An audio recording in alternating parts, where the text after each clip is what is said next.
Welcome to మా Telangana news. Varakonda ASP Mounika విద్యార్థుల మాదక ద్రవ్యాలకు దూరంగా ఉండాలని స్పష్టం చేశారు. కొండమల్లేపల్లిలో నిర్వహించిన అవగాహన కార్యక్రమంలో ఆమె విద్యార్థులతో మాట్లాడారు. జిల్లా ఎస్పీ శరత్ చంద్ర పవార్ ఆదేశాల మేరకు ప్రాజెక్టు శుద్ధి కార్యక్రమంలో భాగంగా ఈ సమావేశం జరిగింది.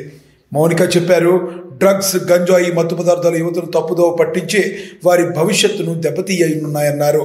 ఒక్కసారి మత్తు పదార్థాలు తీసుకుంటే దాని ప్రభావం నెలల పాటు శరీరంలో కొనసాగుతుందని వివరించారు.